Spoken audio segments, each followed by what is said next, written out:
하나님께서 오늘 우리에게 주시는 말씀은 누가복음 13장 10절에서 21절까지 말씀입니다. 누가복음 13장 10절에서 21절까지 말씀, 신약성경 118쪽에 있습니다. 예수께서 안식일에 한 회당에서 가르치실 때 18일 동안이나 귀신들여 앓으며 꼬부라져 조금도 펴지 못하는 한 여자가 있더라. 예수께서 보시고 불러 이르시되 여자여 내가 내 병에서 놓였다 하시고 안수하시니 여자가 곧 펴고 하나님께 영광을 돌리는지라. 회당장이 예수께서 안식일에 병 고치는 것을 분내어 무리에게 이르되 일할 날이 엿새가 있으니 그 동안에 와서 고침을 받을 것이요 안식일에는 하지 말 것이니라 하거늘 주께서 대답하여 이르시되 외식하는 자들아 너희가 각각 안식일에 자기의 소나 나귀를 외양간에서 풀어내어 이끌고 가서 물을 먹이지 아니하느냐. 그러면 18일 동안 사탄에게 매임받은 이 아브라함의 딸을 안식일에 이 매임에서 푸는 것이 합당하지 아니하냐. 예수께서 이 말씀을 하심에 모든 반대하는 자들은 부끄러워하고 온 무리는 그가 하시는 모든 영광스러운 일을 기뻐하니라. 그러므로 예수께서 이르시되 하나님의 나라가 무엇과 같을까? 내가 무엇으로 비교할까? 마치 사람이 자기 채소밭에 갖다 심은 겨자씨 하나 같으니 자라 나무가 되어 공중의 새들이 그 가지에 깃들었느니라. 또 이르시되 내가 하나님의 나라를 무엇으로 비교할까? 마치 여자가 가루 서말 속에 갖다 넣어 전부 부풀게 한 누룩과 같으니라 하셨더라. 아멘. 이것은 하나님의 말씀입니다. 올해는 또 여러 가지 행사가 많은 것 같아요. 지난주 수요일에는 어버이날이 있었고 오늘은 어버이 주일입니다. 우리 올해는 또 가정과 또 부모님의 그런 사랑을 기억하며 감사하는 시간으로 보내면 좋을 것 같습니다. 예전에 저희 부모님은 식당을 하셨습니다. 그래서 이 어버이날이 있는 주에는 일주일 내내 정신없이 바빴던 기억이 있습니다. 그래서 이제 자녀들이 부모님들을 모시고 오는데요. 이 시골이라서 어르신들이 하도 농사일을 많이 하셔서 이게 똑바로 걸어오시는 분이 없으세요. 대부분 이렇게 고개가 이렇게 숙이고 허리가 굽어진 상태로 많이 오십니다. 그래서요, 그렇게 허리가 굽도록 수고와 고생스러운 삶을 살아오신 이유가 무엇일까요? 아마도 자녀들 고생시키지 않고 당신네들이 그 짐을 다 지시려고 그랬던 것 같습니다. 우리가 5월은 가정의 달로 보내고 있습니다. 평소에는 하기 쑥스럽더라도 우리 5월만큼은 부모님한테 사랑한다고 감사한다고 자주 좀 말씀드리면 어떨까요? 비록 부모님의 굽은 등을 펴드릴 수는 없지만 우리의 감사의 말을 듣고 뿌듯해하시고 기뻐하실 것 같습니다. 오늘 본문에서 예수님은 안식일에 이 등이 굽은 여인을 만나 회복시켜 주십니다. 말씀을 통해서 예수님을 만나 삶이 변화된 여인과 같이 우리에게도 회복의 은혜가 있기를 바랍니다. 아멘. 첫 번째로 예수님은 연약한 우리를 존귀하게 불러주시는 분입니다. 우리 10절 말씀 보시면 예수께서 안식일에 한 회당에서 가르치실 때, 본문에 이제 예수님께서는 안식일 날 어느 회당에 들어가 말씀을 가르칩니다. 많은 사람들이 이미 회당에 자리를 채우고 예수님의 말씀을 기다리고 있습니다. 복음서에 보면 예수님께서 주로 회당에 들어가서 하나님의 말씀을 전하고 깨닫게 해주셨습니다. 근데 이 누가복음을 보면요, 이 누가복음 13장 안식일에 말씀을 전하신 다음에는 다시는 회당에 들어가 말씀을 전하지 않습니다. 오늘 회당에서 예수님의 말씀을 드릴 수 있는 마지막 기회입니다. 그리고 예수님께서는 오늘 말씀을 마치고 이제 누가복음 14장 이후부터는 예루살렘으로 올라가시기 때문에 더 이상 회당에서 말씀을 전하지 않습니다. 10절에 예수께서 가르치실 때, 이 때라는 단어에는 오늘이라는 의미가 들어 있습니다. 예수님의 말씀은 2000년 전이나 오늘 지금이나 동일하게 역사하십니다. 우리가 언제나 예수님을 만날 수 있을 것 같고 언제나 예수님의 말씀을 들을 수 있을 것 같지만 오늘 우리가 예수님을 만나지 않고 예수님 앞에 나오지 않으면 우리는 예수님을 만날 수 있는 기회가 없을 수도 있습니다. 오늘 말씀에 나오는 여인은 예수님 앞에 나왔기 때문에 그의 병이 회복될 수 있었습니다. 오늘도 우리가 예수님 앞에 나와 예배드리고 말씀을 들을 수 있는 것이 은혜입니다. 그래서 고린도후서 6장 2절에 이렇게 말씀하고 있습니다. 이르시되 내가 은혜 베풀 때 듣고 구원의 날에 너를 도왔다 하였으니 보라 지금은 은혜 받을 만한 때요 보라 지금은 구원의 날이로다. 아멘. 예수님이 우리를 부르시는 때가 있어요. 오늘이 바로 그날입니다.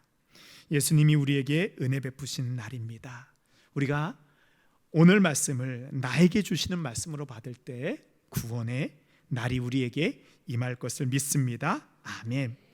예수님이 말씀을 전하시는데 회당에 한 여인이 들어옵니다. 우리 11절 말씀 함께 읽어볼까요? 18 동안이나 귀신 들려 앓으며 아멘. 이 11절 단 한 절만 읽어도 우리는 이 여인이 어떠한 삶을 살아왔는지 피부로 느낄 수 있습니다. 여인은 귀신 들려서 고통을 당했습니다. 그의 등은 꼬꾸라져 있습니다. 여기서 꼬부라졌다는 말은 이 헬라어로 쉰케토라는 그런 단어를 쓰고 있습니다. 근데 이 말의 의미는요, 양쪽이 모두 앞으로 숙여진 상태를 말합니다. 그러니까 이게 그냥 등만 굽은 정도가 아니고 등과 허리까지 완전히 구부러져 앞으로 이렇게 완전히 우리가 보기에 접혀져 있는 그런 상태입니다.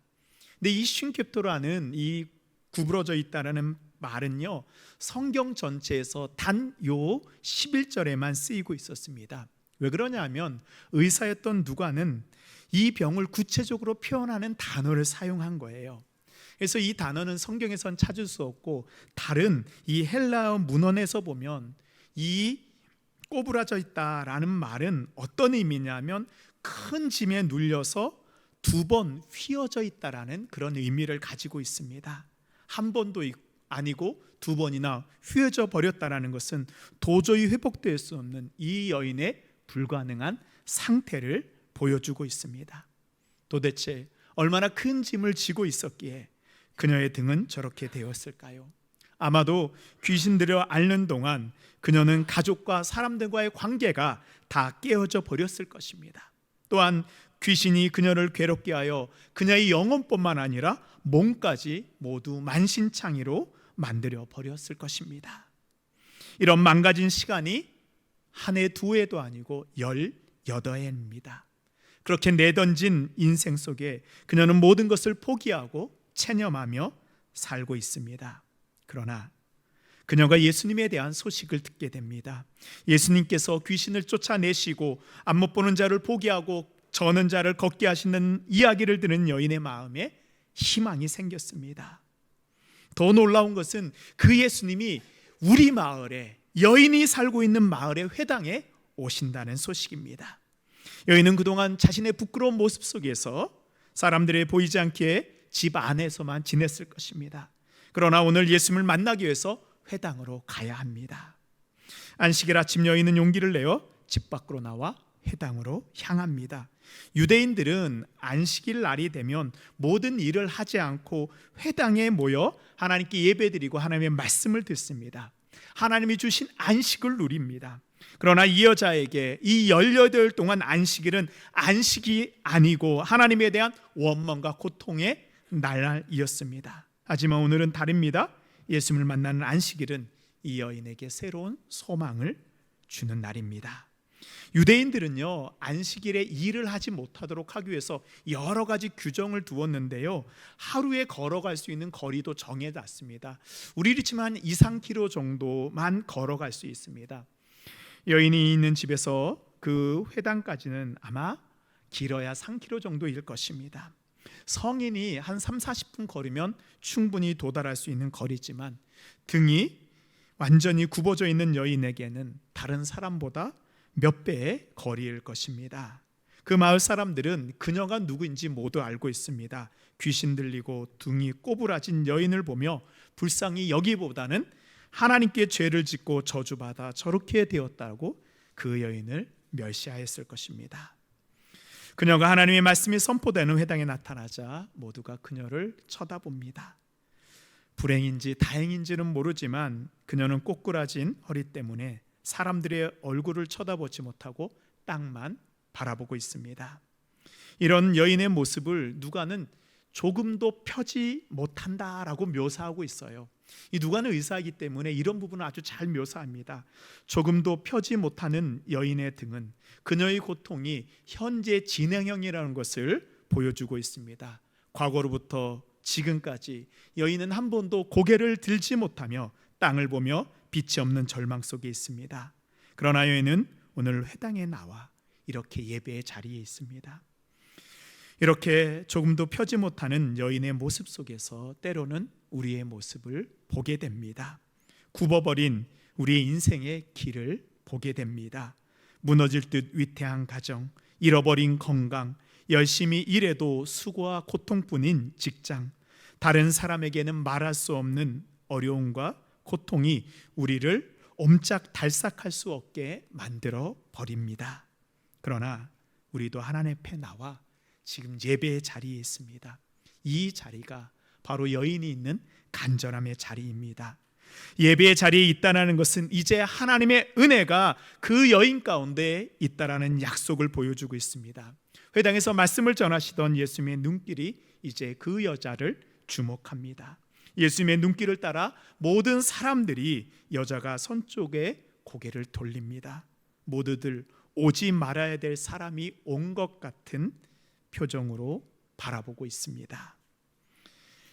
예수님도 등굽은 여자를 긍휼의 눈길로 바라보십니다. 18일 동안 여자가 한 번도 받아먹지 못한 사랑과 구원의 눈빛입니다. 여자는 그동안 예수님이 누구인지 들었습니다. 사람들에게 버림받은 나환자들을 고쳐주시고 세리와 죄인들의 친구가 되어주신 예수님, 과부의 아들을 죽음에서 일으키신 예수님이 이제 여자를 쳐다보고 있습니다. 여자는 허리를 펴지 못하니 회당에 있어도 예수님을 바라볼 수 없습니다. 그때 예수님의 말씀이 들립니다. 12절 말씀입니다. 예수께서 보시고 불러 이르시되 여자여 내가 내 병에서 놓였다. 이 여자여라는 단어는 헬라어로 귀나이라는 단어를 쓰고 있습니다. 이 귀나이는요, 예수님의 시대에 고귀한 여인을 부를 때 사용하는 그런 호칭입니다. 예수님께서 언제 이 말을 쓰시냐면 자신의 어머니 마리아를 부를 때 귀나이라고 불렀습니다. 이 예수님이 이 여인을 저기 둥굽은 여자여, 저기 귀신 들려 꼬꾸라진 사람이라고 부르지 않으셨습니다. 그녀의 겉모습이 어떠하든지 예수님께서는 그 안에 있는 고귀한 하나님의 형상을 보셨습니다. 우리가 예수님 앞에 나올 때 예수님은 우리를 어떻게 보실까요? 우리의 겉모습이 어떠하든지 우리의 상태가 어떠하든지 예수님은 상관하지 않습니다. 예수님은 우리의 본래의 모습을 보실 수 있는 분입니다. 우리 안에 있는 하나님이 허락하여 주신, 하나님이 창조해 주신 그 거룩한 형상을 예수님께서는 보시는 분입니다. 오늘 이 자리에 나오신 우리 모든 성도님들을 예수님께서 부르고 있습니다. 그동안 우리가 감당할 수 없는 세상의 짐으로 인해서 무너지고 굽어버린 우리의 모습이 전부가 아닙니다. 고린도후서 4장 16절에 이렇게 말씀하고 있습니다. 그러므로 우리가 낙심하지 아니하노니 우리의 겉사람은 낡아지나 우리의 속사람은 날로 새로워지도다. 사랑하는 성도 여러분, 우리의 겉모습이 우리가 지고 있는 짐 때문에 낡아지고 무너진 것 같아도 그 모습이 우리의 진짜 모습이 아닙니다. 우리의 모든 것을 새롭게 하시고 우리의 본래의 모습을 보시는 분이 계십니다. 예수님이 여러분을 귀나이 가장 존귀한 사람이요 라고 부르실 때 우리의 속사람이 새로워지고 하나님의 형상이 회복되는 역사가 우리에게 일어날 것을 믿습니다. 아멘. 두 번째로 예수님을 만날 때 우리는 노임을 받습니다. 예수님께서 여인을 부르셨습니다. 이 여인은 예수님이 하시는 말씀을 얼마나 간절히 기대하고 있었을까요? 예수님이 이렇게 불러주시기를 아마 바랐을 것입니다. 이제 예수님 말씀만 하시면 내가 나을 수 있을 거다. 예수님이 이렇게 말씀을 하시면 됩니다. 여자여 등을 펴라. 여자여 이제 내 허리를 꼿꼿이 세워라. 이 말을 듣기를 여전히 원하고 있잖아요. 근데 예수님 뭐라고 말씀하고 계시죠? 근데 예수님 다른 말씀하십니다. 12절 말씀입니다. 예수께서 보시고 불러 이르시되 여자여 내가 내 병에서 놓였다 하시고, 놀랍게도 예수님께서는 내가 내 병에서 놓였다라고 말씀하십니다. 그럼 놓였다라는 것이 어떤 의미일까요? 이제 병에서 나았다, 병에서 고침받았다는 의미일까요? 이때 놓이다라는 단어는 아폴리오라는 헬라어를 사용하고 있습니다. 이 아폴리오는 병에서 치료받았다는 뜻이나 병이 낫다라는 그런 의도로 사용되지 않습니다. 이 단어는요, 전쟁을 끝나고 이제 포로를 사면해 줄 때, 종에게 자유를 줄 때 사용하는 말입니다. 그동안 있었던 것을 다 드러내 치우고 없앴다라는 그런 의미를 가지고 있습니다. 더군다나 이 단어는요, 완료 시제로 쓰였습니다. 이 성경에서는 이 완료 시제가 좀 중요한데요, 완료는 모든 일이 이제 끝났고 종결되었다라고 사용할 때 사용하는 시제입니다. 즉 이미 그녀는 예수님이 말씀하실 때 병에서 노임을 받았습니다. 그동안 그녀를 마음껏 조종했던 악한 귀신은 예수님과의 전쟁에서 완전히 패배했습니다. 쫓겨나갔습니다. 18년 동안 그녀를 괴롭혔던 질병이 완전히 떠나갔습니다.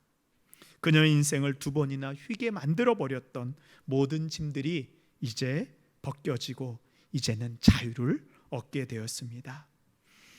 큰 고난을 겪었던 사도 바울은 주님을 만나고 나서 이렇게 고백합니다. 고린도후서 1장 10절에 보시면 그가 이같이 큰 사망에서 우리를 건지셨고 또 건지실 것이며 이후에도 건지시기를 그에게 바라노라. 아멘. 이때 건지셨교라는 그 단어가 완료 형태예요.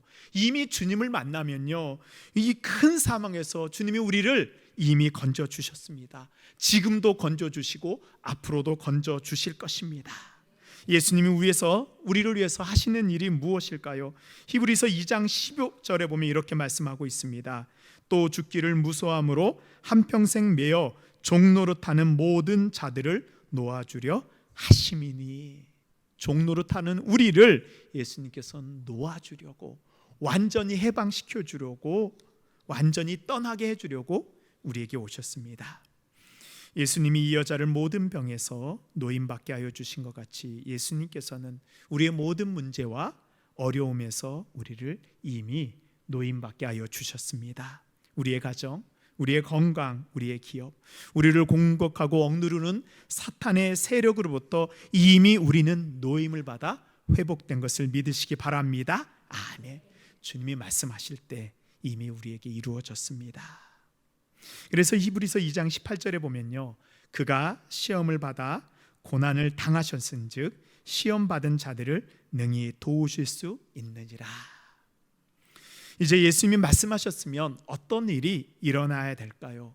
이 여자가 굽어진 허리를 펴고 일어나야 됩니다. 그런데 오늘 말씀해 보면 이 여자는 일어나지 못하고 계속 허리를 구부리고 꼭 부라져 있는 상태로 있습니다.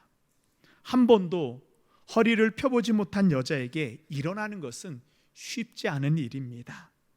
어쩌면 여자에게는 이 꼬부라져 있는 상태가 더 익숙할 수도 있습니다. 하나님의 말씀은요, 우리를 익숙함으로부터 일어나게 해주십니다. 죄가 우리를 지배하고요, 세상의 짐이 우리를 눌렀을 때 우리도 모르게 그것에 익숙해져 있습니다. 그것을 벗으려고 하지 않습니다. 이미 벗겨졌는데도 불구하고 우리는 계속 숙이고 있습니다.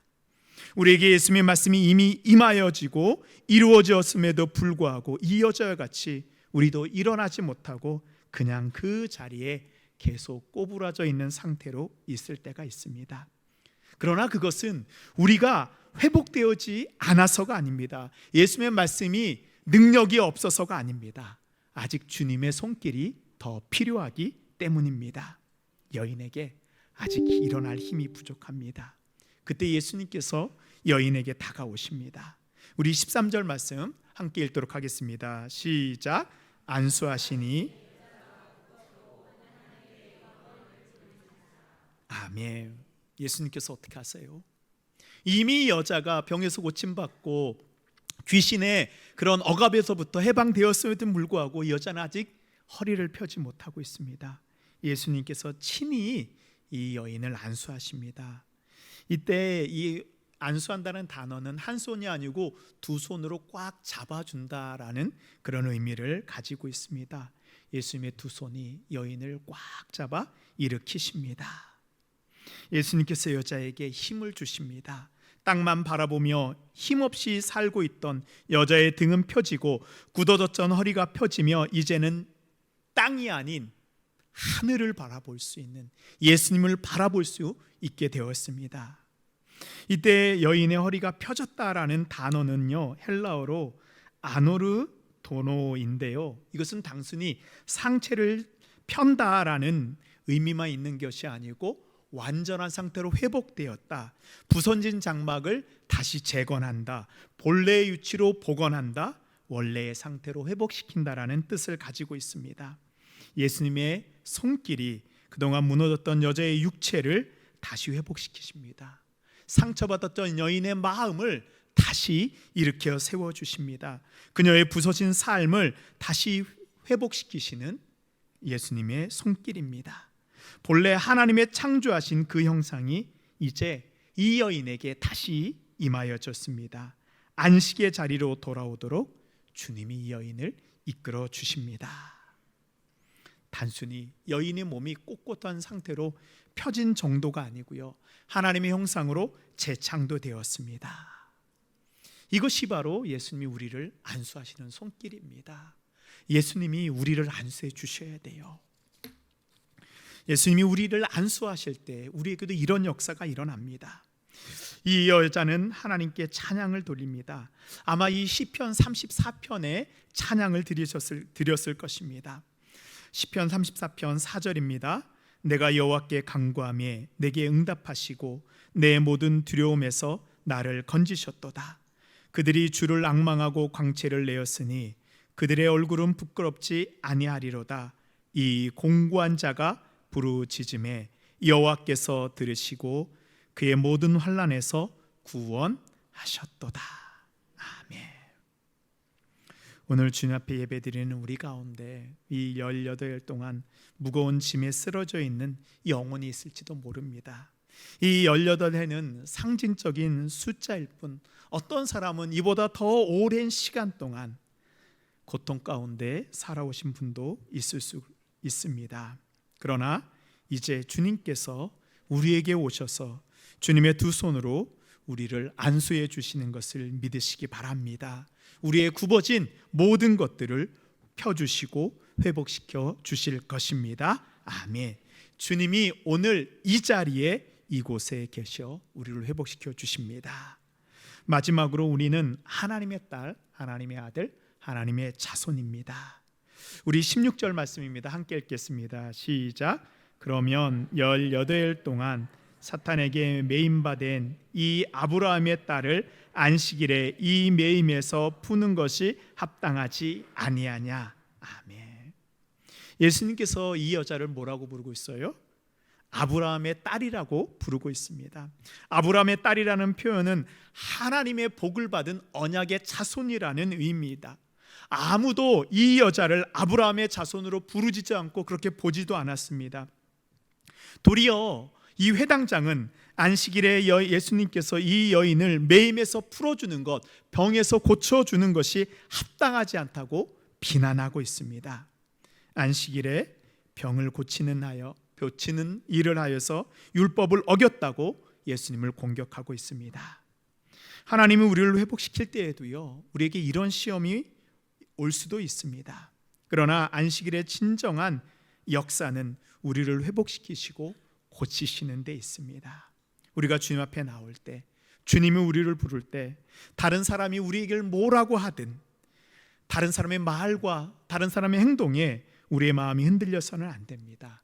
오로지 주님만 바라봐야 됩니다.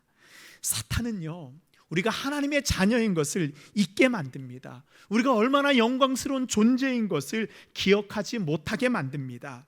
그러나 예수님이 우리에게 안수하실 때 우리로 다시 하나님의 자녀의 자리로 올라가게 하십니다. 예수님께서는 이 여자가 과거에도 현재에도 미래에도 아브라함의 딸 언약의 자손이었던 것을 알고 계십니다. 여기 아브라함의 언약과 함께 예수님께서 우리에게 주시는 놀라운 약속의 말씀이 있습니다. 요한복음 1장 12절 말씀입니다. 영접하는 자, 곧 그 이름을 믿는 자에게는 하나님의 자녀가 되는 권세를 주셨으니 이는 혈통으로나 육종이로나 사람의 뜻으로 나지 아니하고 오직 하나님께로부터 난 자들이니라. 아멘. 사랑하는 성도 여러분, 우리가 누구입니까? 바로 우리는 아브라함의 아들이고 아브라함의 딸입니다. 하나님의 약속을 받은 자들입니다. 우리가 그것을 잊고 살았습니다. 그러나 이제 예수님이 우리의 마음 가운데 오실 때 그 언약이 다시 회복됩니다. 예수님의 말씀대로 여러분의 마음속에 예수님을 영접하십시오. 우리는 하나님의 자녀입니다. 더 이상 고통받는 자가 아닌 하나님으로 다시 태어난 하나님의 자녀의 권세를 누리며 살아가는 우리 모든 성도님들 되시기를 바랍니다. 아멘.